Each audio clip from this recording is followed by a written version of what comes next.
Kindle in town. It's got thinner bezels. Finally, a USB-C port. And wait for it, wireless charging? Quick unboxing. Packaging for this new Kindle Paperwhite is not unlike any other Kindle. It comes in this blue box. Up front, there's a page from a mystery book. To open, we just need to pull on this and tug on this brown tab. There it is, the new Kindle Paperwhite wrapped in plastic. I like this quote. That's what books are for, to travel without moving an inch. Inside, there's a little pamphlet. Look, it says it supports both wired and wireless charging. Last but not least, you get a USB-C to A cable. Okay, now to power it on, and setup is easy. I'm just going to use my iPhone. Just follow the prompts, and just like that, we're ready to go. You see, since the beginning, Kindles have had micro USB ports. Very few of my devices still have micro USB. Notice the new Paperwhite is slightly bigger. Its screen is bigger too, measuring 6.8 inches diagonally versus 6 inches on the previous model.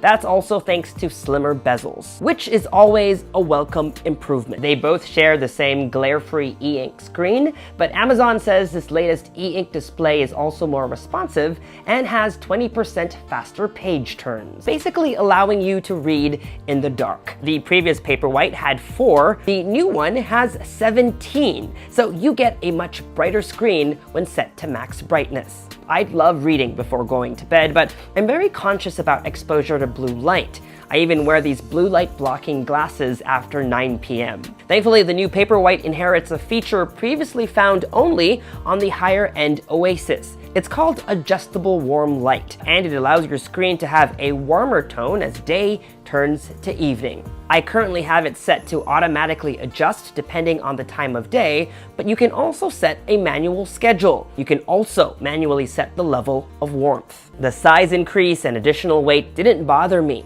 It was still comfortable to hold and didn't feel too heavy. It still features the same rubbery matte finish on the old Paperwhite, which unfortunately is still very much of a fingerprint magnet. But it's also so rugged, I wouldn't mind throwing this into a backpack sans a case. Speaking of cases, Amazon sells these leather covers in 4 colors: black, deep sea blue, lavender haze, and merlot, as well as cork covers in dark and light. The new Kindle Paperwhite comes in 2 flavors. The regular edition is $139.99 or $159.99 without ads, and comes with 8 gigabytes of storage, while the signature edition is $189.99 with 32 gigabytes of storage. Display based on the lighting around you. Just look for the checkbox above the brightness slider called Auto Brightness. Charging. The new Kindle supports any Qi certified charger. Pop my Kindle on my bedside before I go to bed. Amazon is promising a full charge in 3.5 hours using a 10-watt Qi charger. Amazon promises 10 weeks of battery life based on about an hour and a half of reading per day. And because I haven't been able to drain the battery, I will give you Amazon's estimates instead. Like I said earlier, it's 3.5 hours wirelessly and less than 2.5 hours using a 9-watt USB charger. It's now easier to switch between the home screen, library, and your current book. Quick settings are always accessible via a swipe down from the top of the display, and they won't interfere with what you're currently reading. You can swipe up and get back to where you were. Also a nice touch is this new page turn animation. The ability to set the cover of the book you're currently reading as your lock screen wallpaper, that's a nice touch. WordWise quickly gets you definitions for difficult words to help you improve your vocab, and because I sometimes still read on the Kindle app on my iPhone or iPad, WhisperSync allows me to sync my progress across devices. Finally, I love to highlight, and this is super easy on the Kindle, even better actually on iOS and Android. So, is the new Kindle Paperwhite your gadget match? The new Paperwhite joins the regular Kindle and the Kindle Oasis in Amazon's lineup.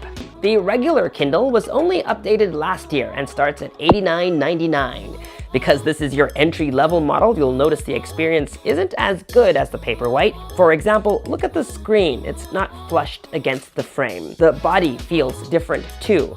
It's also not waterproof and doesn't have an adjustable warm light. That's I like that it has brighter LEDs so that you can comfortably read in bed, and that it's waterproof, meaning you can take it to the pool, and is why we give it the Gadget Match seal of approval.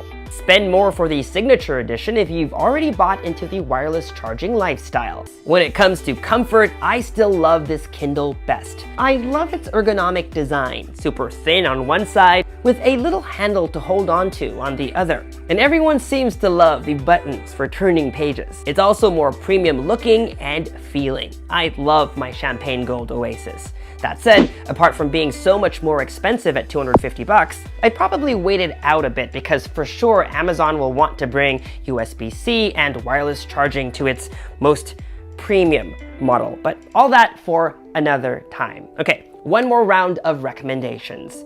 Are annoying, but I recommend that you buy the ad-supported model first and see if you can live with it. After all, it's just the screensaver, and if you do change your mind, you can, from your Amazon account, pay extra to have the ads go.